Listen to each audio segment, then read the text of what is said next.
We found out what Trump's superpower is. He has the ability to get the defendants, the Democrats, to defend anything, and they're doing it. If he's for it, they got to be against it. Another article came out that's negotiated, had a seat at the table. State and local tax deductions would have been kept in full, and a whole bunch of other things that would have been in there that the Democrats could have then been able to go back to their constituents and said, yeah, you know, this isn't the best, but you know what, it's not too bad. But they weren't interested in that. They were interested in scorched earth. Their mantra from the top down, the very highest echelons of their party, Perez, Ellison, Pelosi, Schumer, all of them, is resist. And the one that I'm running against, Bonnie Watson-Coleman, her record is nothing but resist. In fact, if you look at 538 Politics, which is Nate Silver's website, ever since Javier Becerra became Attorney General of California, he left the House to get that position. He had been the lowest Trump score. In other words, the least amount of votes that line up with things supported by the president of any member in Congress. Now that he's gone, Bonnie Watson-Coleman is number one. And her desire, motivation, obsession, whatever you want to call it, to resist the president has gotten so dangerous that she voted against the Stop School Violence Act, which was introduced after Parkland, and among other things, this would have allocated $20 million in additional funding for school security. She gave some kind of a half-hearted response when she was questioned about why she voted no.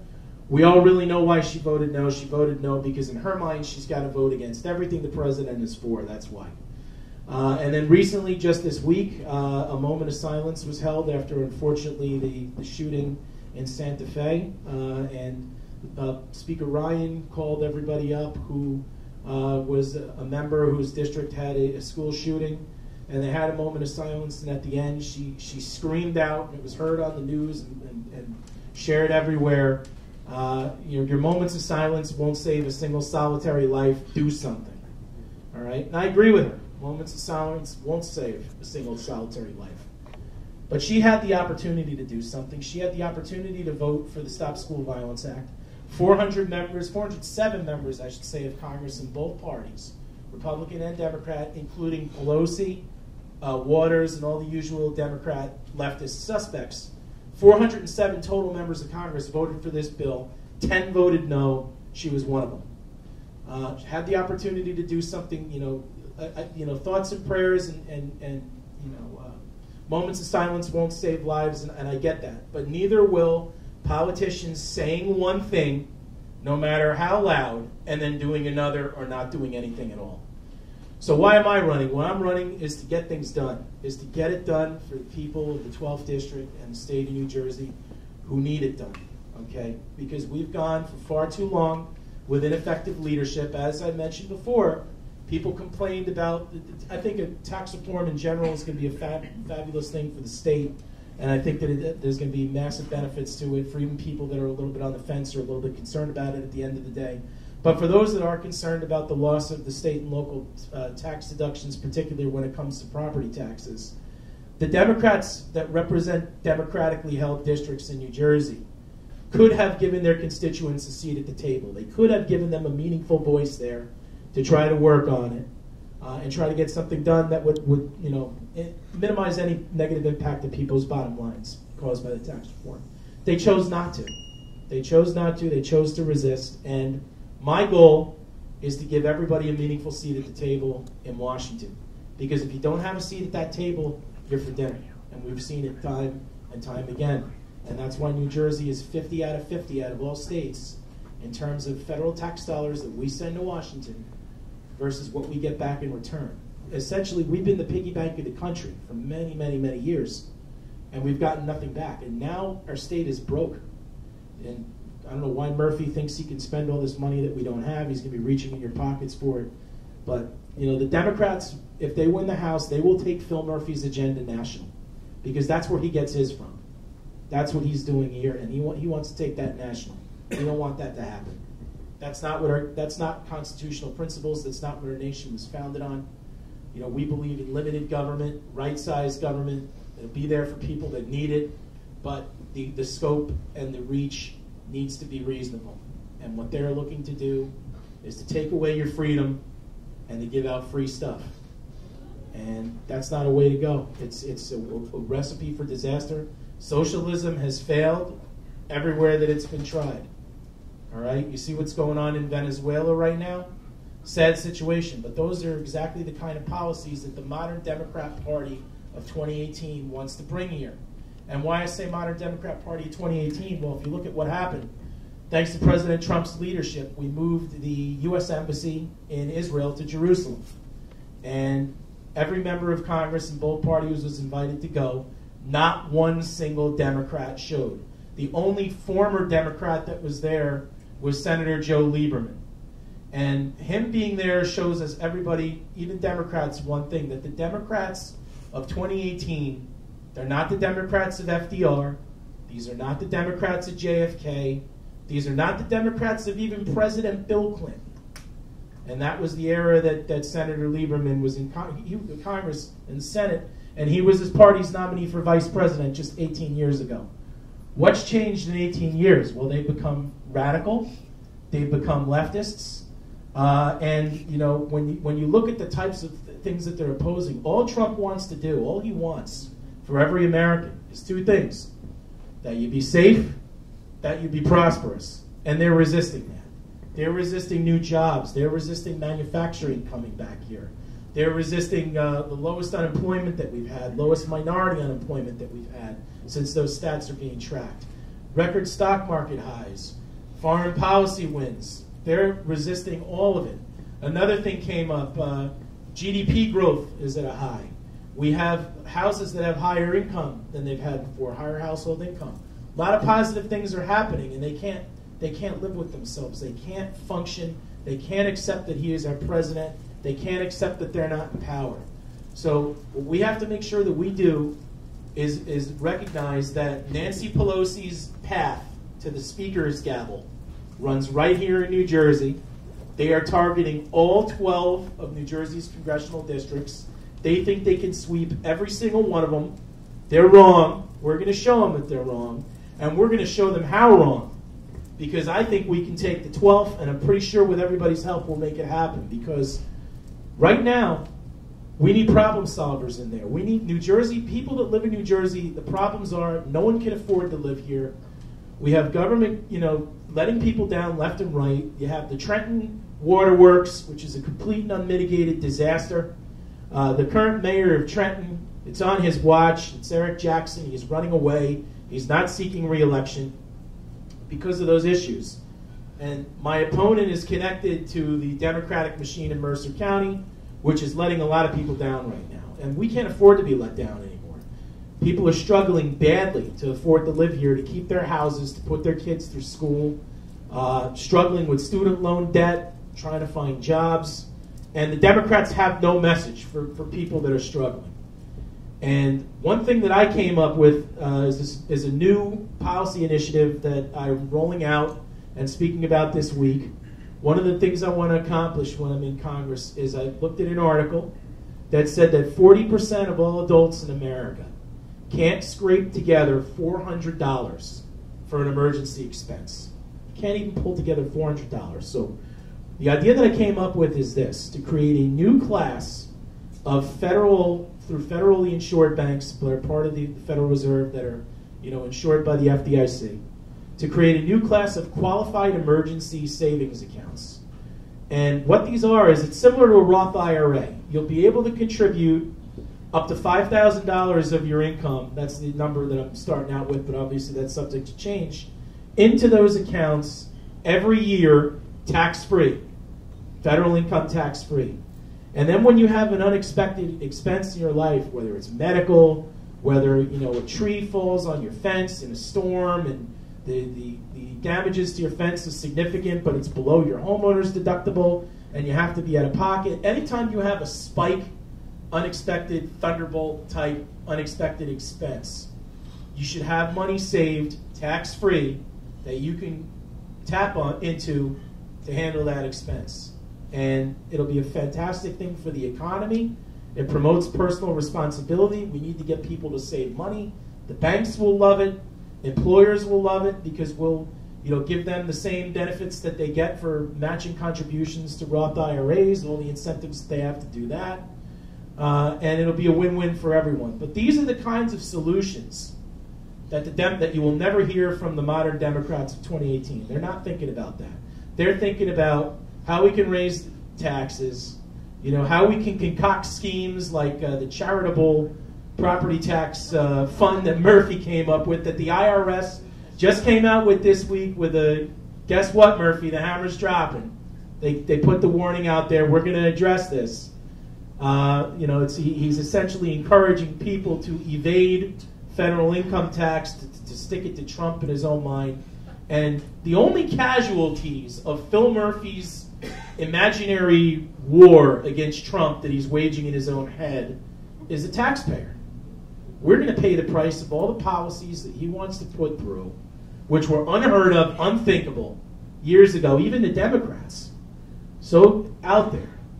But that's what they want to take on the national scale. That's who's funding the Democrats' campaigns, those interests, those leftist groups. And their concern is only one thing: separate you with as much of your tax money as possible so that the people that receive it can funnel it right back into their campaigns and keep the cycle going over and over again. And my message is to everybody, whether you're Republican, Democrat, Independent, no matter what you are, you got to break that cycle. You got to drain the swamp. You got to get the career politicians out of there that they campaign on the same things. Bonnie Watson Coleman, same message every year, except now it's mainly resist the president. But if she does talk about any issues of substance, it's the same things every year, and they never seem to get better. And she's been in politics her whole life. She was the Assembly Democrat Majority Leader for many years in New Jersey before she went into Congress. And they're there and they don't accomplish anything. You need to get regular people in there that run small businesses, that have families, that raise children here, that live in the reality of New Jersey 2018 for someone just trying to get by, raise a family, and build a life and build a future here for your kids and then eventually for your grandkids, rather than tuck tail and leave like 18,000 people are doing every month, if not more now, because it's so unaffordable to live in the state. So when you're in Washington, when I'm there, I'll be able to help people afford to live in New Jersey. We got to bring back our fair share of federal funds for infrastructure, to help with finding and improving our schools. That's a big thing. There's so much of and the student loan crisis too. We'll get into that right now. It's two things that really drive that. The first thing is it's really cheap from an individual perspective in terms of money that's coming out of your pocket at the time when you're in school to go to school. It's almost like it's imaginary money, right? It's all borrowed, and the tuition gets higher because it's subsidized, right? But then when people get out and they get degrees that don't necessarily translate into a career that pays enough money to get those loans down, we're ending up with a whole class of people that are going to be, indentured to debt their entire lives with no real prospect of resolving that. And the other aspect of it is, why are people being steered to 4-year? Everybody, guidance counselors in schools are pushing everybody into 4-year schools. That's considered the benchmark. That's considered, what parents expect their kids to do, and what with the keeping up with the Joneses, with your neighbors, what school did your kids get into, and that's got to change. And it's got to change towards more. There's more options out there. We have the internet, we have online schools, we have trade schools, we have so many things that we can do. There are great paying jobs out there right now that pay a lot of money, that aren't doctors, aren't lawyers, aren't professionals in that traditional sense. And there's jobs available in those fields, and especially in New Jersey, that's one of the big gaps that we have between the so-called middle skill jobs and available pool of qualified applicants for them. So we have to link up the jobs with the talent. And we got to keep people in New Jersey and not, leaving to go to another state. And the people that are living here aren't getting their own apartments when they're getting out of school. 47% of millennials in New Jersey are living at home with their parents. It's close to, and if you go to certain suburban areas, that number goes over half. And then you have the statistics that come out with the ALICE score, which is the UNICEF's asset limited income score. It's basically the working poor. And Middlesex County and Mercer County have about over 40% of people that fall into that category. Nothing is being done by anyone who's elected to office that has control in New Jersey to make that better. And that's from the perspective of a small business owner, family man, father of three, a husband of many years, who's looking ahead for not just my kids, for everybody's kids and grandkids, because I see it, I live it every day. I'm not from a sheltered political elite class. I'm not a second generation. My parents weren't in politics before me. No one else. I'm not a legacy by any means. And we need to get people in there from the ground up that know what's going on and can problem solve and will have a reasonable approach to things in there. You have to build relationships when you're in there with people on both sides to get things done. And when you have representatives in there that have no interest in doing anything except spew venom towards the president because you don't like him, you're not going to accomplish anything for the people that you're elected to represent. So when I get in there, that's going to be on my mind, to deliver the highest level of constituent service, to really introduce solutions to problems that we have here and across the country. Immigration system's broken. We got to secure our borders. There's so many things that don't get done because people can't work together. And I'm going to get in there and be a force to get everyone to work together with a view towards keeping government limited and keeping people prosperous and keeping as much of your money that you earn in your pocket as humanly possible. And if we have enough people out there that can support candidates like that, like myself, we can not only retain every congressional seat in New Jersey that the Democrats are gunning for, but we can maybe pick up one or two. And we can really challenge for all of them because the turnouts are so low. And even lower turnout is expected this year. Phil Murphy, right? Why is Phil Murphy our governor? 19% of all registered voters in the state of New Jersey, more than enough to elect Phil Murphy, our governor, for the next 4 years. And he's just coming out every day that comes by. He just reveals his feelings towards everybody. Oh, whoever voted for the gas tax, they're courageous. That's an act of courage. No, it's not. All the stuff that he's coming out with, it's just going to be more and more. And he's even losing the Democrats in the legislature right now. That's how you know you have a problem. That's how you know you're really far out there. But 65% of our registered voting population stayed home last November. Just think about that. Think about what that is and how low the bar is to just get enough people that are liberty-minded, that are family-minded, that have, whether they have conservative social values or not, but they're just concerned about getting by, living in the state, paying the bills, and raising a family. If you could get a coalition of people with those values together, you can win any election. And I'm preaching to the choir because the choir's got to sing. So engage with your neighbors, engage with people that you may work with, however small. Just let them know, hey, we got an election coming up. I'm somewhat versed in what's going on. I've gone to a bunch of meetings. I'm a member. You can tell them you're a member of the Republican committee if you are. If you want to reach out in that way. But you can share your knowledge that you have with people that you meet and interact with in your business, your neighborhoods, your communities, and tell them, look, there's a lot at stake here. This isn't, just a popularity contest where a handful of people come out and, whoever wins, wins.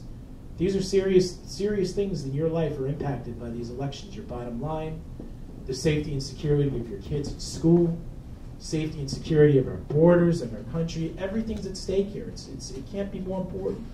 So if you can impress that upon people and get them to think, hey, the ones that are in there right now in this district, really, the one that's in there really isn't doing that great of a job. And we can have someone in there that will do a great job. I'm not looking, I'm not concerned with, getting people's attention. I'm concerned with having people's, attention and being at people's attention. And that's the difference. That's the critical difference here, to have everyone's ear rather than wanting everybody to pay attention to me. And I think that's what representation in Congress or at any level of government is all about. And we got to get that done. We can't let this year go by. And I think with November of 2016 was proof there's a God, if anybody ever doubted with what happened on that day. And he's going to show his face again. So, got to get everyone out. We will hold on to the House. We will hold on to the Senate. Maybe expand our majority, and maybe make some real changes happen. With everybody's support, with everybody's help, with everybody's engagement, we'll get it done. Thank you very much tonight. If you have any questions, from the audience. Questions, people? Yeah. Oh, no. Oh. That's okay. How do we get Murphy out? How do we get Murphy out? Well, technically, after he served 1 year and 1 day, you can submit a recall petition. And my understanding is people are already collecting signatures. So, who knows what'll come of that? But it's happening as far as I see and hear through the grapevine. But yeah, Anthony? yeah. Do you have a plan for fair funding for the schools? Yes, that is at the state level. See, the problem with school funding is there's really two things that it's all local. New Jersey's sort of predilection for home rule is the reason why school funding is so difficult. And it's really a Supreme Court decision, the Abbott decision, which directs a disproportionate amount of state aid to designated urban districts. And now what's interesting is that system's been in place for years, where your property tax dollars in Monroe get sent to Trenton, Newark, Camden, Patterson, places like that, right? But the goal of the extra money going there has not been fulfilled. The promise of the funding formula, and the Abbott decision, which was enacted so many years ago, has not been fulfilled. And in fact, a lawsuit was actually filed last week by a group, including a former New Jersey State Supreme Court justice, who said, hey, our schools are still segregated. They're still some of the most segregated schools in the country. So perhaps, and I applaud them for taking that fight on, because politicians aren't acting. And when politicians don't act, citizens go to the courts for relief. And as an attorney, no one knows that better than me. So I hope that goes very well. I hope they get a good result in that case that basically says, yeah, even with all this money going to these schools, they're still segregated. We're still not complying with Brown versus Board of Education. We need to reevaluate the whole way that we do school funding and school districting and all that in New Jersey, because the mission, the overall mission of the Constitution is not being accomplished. So that's more of a state level issue. Certainly at the federal level, I'll do whatever I can to bring in as much funding for schools, whether it's for school safety, for special needs, whatever I could possibly bring in. I'm going to fight for every single penny that I can bring in. But ultimately, it's up to the state legislature to resolve issues of school funding in New Jersey. Anyone else have any questions? No? Anything at all? It's okay. How do you stand on gun control? Gun control. Okay. Support the Second Amendment. Because let me tell you right now. It's never been under more attack than it is right now. And the Democrat intelligentsia as it is, the left intelligentsia as it is already floating the notions out there. Repeal the Second. You have a retired U.S. Supreme Court Justice, John Paul Stevens, 97 years old, floating that out there. You have all of their pundits floating that out there.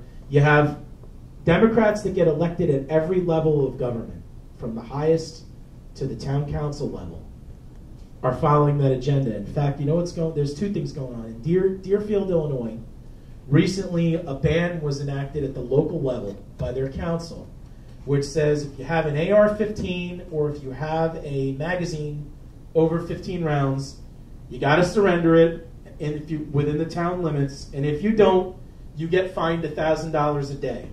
That is totally unconstitutional. That is a blatant violation of the Second Amendment. But you know what? They'll do it. And they don't care about how much taxpayer dollars have to be spent defending leftist policies. They don't care, because it's going to be their cronies that funded their campaigns that get that legal work. And they'll do whatever they have to do for their cause. And then you have something going on in Piscataway, where a councilman proposed an ordinance that says there is to be no retail sale of guns or ammunition within 1,000 feet of these sensitive zones, which is essentially tantamount to a total ban on the retail sale of weapons in that town. But newsflash, there's not a single gun store, there's not a single ammo store in that entire town. So essentially they're banning the retail sale of guns from the whole town. Is it a feel-good thing? Maybe. Can it have some teeth? Maybe. But it's a perfect example of the left is trying to implement that agenda at any level that they can get someone elected to office. Do I think something has to be done to keep guns out of the hands of people whose no business they belong in? Absolutely. And I think we can do a much better job of vetting people for gun permits. One of the things that actually President Trump was proposing regarding immigration is if you want to immigrate to the country, you have to disclose 5 years worth of your social media accounts. You have to identify what you've used to post things online. And taking that to the gun control type or the gun safety type perspective, that's a good thing to do. We got to modernize how we vet people. If you use an internet account to share public-facing information, you have no expectation of privacy under the law to that information.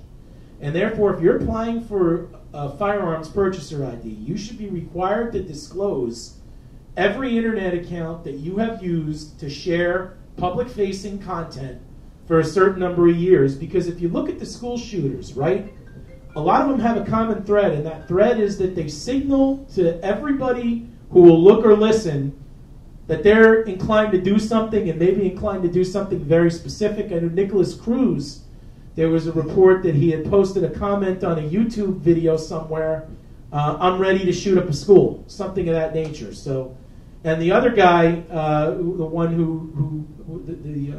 the one in Santa Fe, he had a whole bunch of real disturbing stuff online too. There's a fine line that you got to watch between the First Amendment, your freedom of expression, and also whether you've articulated a credible threat such that you should not be, able to purchase a gun or without going through some type of a due process hearing where you have to go and go in front of a judge. And due process is important for the whole thing. That's one thing that we can do. Another thing that we can do is perhaps come up with some type of liability if a parent fails to secure their firearms and their ammunition and their minor children commit a crime with it. That's another thing to explore as well, because that was the case in Santa Fe. So it's two things you can do without telling somebody you can't own this type of gun, an AR-15 is an evil death machine of war, or whatever the Democrats are calling it. Without telling people you can't own a specific type of weapon, let's keep weapons away from specific types of people who shouldn't have their hands on them. It's more of a human issue. But I'm open to anything reasonable that can preserve the integrity of the Second Amendment. It's not going away. We're not going to let them repeal it or curtail it in that way. But we also have to recognize, too, that we got problems and we got to do something. And as long as it's reasonable, as long as it complies with the Second Amendment, and doesn't infringe upon the rights of law-abiding people to defend themselves and their families, we really have to consider it. Yeah. You mentioned earlier a connection between Soros and Watson. Yes. Info on that? Yes, she had received contributions from J Street PAC and Bend the Arc, which is another leftist group that Soros' family is connected to. That is the financiers, him and some others, of the modern Democrat Party. And we know what their end game is. His end game is simple. He just wants to make money. And he believes that by weakening America's economy, he can make money on foreign investments. He can make money elsewhere in the world. By holding America down and putting all these regulations in which force companies to do their business elsewhere, him and people like him can profit. And that's what it's about. I don't know if he's even believes the ideology that these candidates support. In him himself, actually, in an interview that he gave in 60 Minutes many, many years ago, you can search it on YouTube, he said, I'm in this to make money, and I cannot and will not consider the social consequences of what I do. You can watch him. Those are his own words. And that's what you have to keep in mind.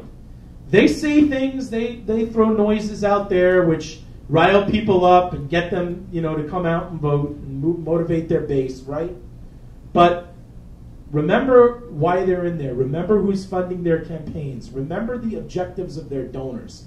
That's something that we have to do. We have to look into term limits, and we have to look into some form of campaign finance reform, because dark money right there, these groups have found so many different ways to get around contribution limits, spending limits, and so many things, and they've been so effective at it that the idea of the competitive election could be gone entirely if this is allowed to continue. So we have to do something there. We can't let this go on. Yeah. We've seen a lot on the news lately about MS-13. Yes. Sanctuary cities. How are we going to start catch and release, getting rid of this Right. craziness? We got to secure the borders, and we can't. We gotta. The reason why states are feeling, and people like Jerry Brown in California and Phil Murphy here, the reason why they feel that they have to do something other than what the federal government is doing is because Congress has failed to take any meaningful action on immigration in years. And I say this before and I say it again, the Democrats talk about DACA, and they talk about it all the time. But they held all the marbles at one point in time. They had both houses of Congress. They had President Obama, and they didn't feel at that time that this was important enough to actually introduce legislation to do something about. They just let Obama say, okay, I'm going to handle this through deferment of prosecutorial discretion. That's how he did it. That we're just not going to take the action, and that's not healthy. And so what we got to do now is we got to recognize that there are people here that did not come here under the 100% letter of the law, but they should be here because they're raising their families here, they're working, they're wonderful members of their community, and some of them have been here since they were babies, and they know no other country but America. So you're going to deport somebody that's been here since they're 1 month old to a country where they have no family, have no nothing, have no connection, may not even speak the language. It makes no sense. But we also got to secure our borders too, and we got to take care. We got to do something in terms of getting the wall up and getting something done fast to stop people coming in that are members of violent gangs and causing trouble here. And it's not a difficult concept to marry those two sides of the coin. The side of the coin of people we want here versus people that we don't. Comprehensive legislation's got to get done to handle both things. And it can't be done through executive fiat. It's got to get done through Congress. And to do something like that, you're going to need someone in there that's rational, that can see both sides of the argument, and can see everybody's position and kind of look at it critically, instead of just spewing fire one way or the other, because that's not going to accomplish anything. Maybe for a negotiating point of view, if you're going to take a tough stance and then to negotiate for something that you want, at the end of the day, okay, that's one thing. But if all you're doing is just talking and talking and talking about the same thing and nothing's getting done, you got to look in the mirror at some point in time and say, hey, I got to own this. This is on me. This is on the members of my congressional delegation that could have done something but instead chose to back pocket it as a political football to pull out when people's lives are uncertain, to do something about it to campaign on it. And they're not going to solve it now, because if they solve it now, they'll have nothing to run on. So we got to make sure that it gets done. The president wants it done. He wants it done so badly, more than anyone could say, and he knows he's smart. He knows that there's going to be more than just building a wall, and there's going to be more than just giving a path to citizenship for people that came here since they were babies. There's more moving parts involved to it, and the only way to get it done is thoughtful discussion, put the animosity aside, say, hey, we really got to address this. We can't just let this go for political reasons. At some point in time, they got to stop being politicians and start being representatives, right? Yeah, go ahead. How much financial support are you getting from the National Party? Well, I have not received the... Or are they hitting off this thing? Well, I have not... All of those sort of factors come in after the primary.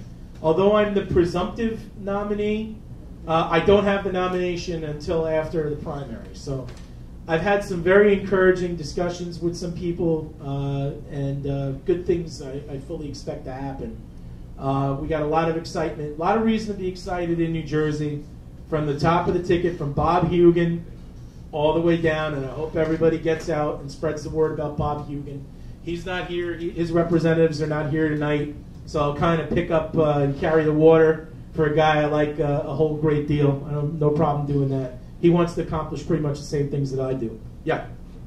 I got a tip for you. Yeah. In case this guy right here wants to give you a donation, don't take it. He's a Russian. All right, folks, you know what? Daryl's going to stick around for a while. You can have one-on-one conversation. Yeah, sure. I'd be happy to answer any questions you may have. I'm in this for you guys. Thank you so much.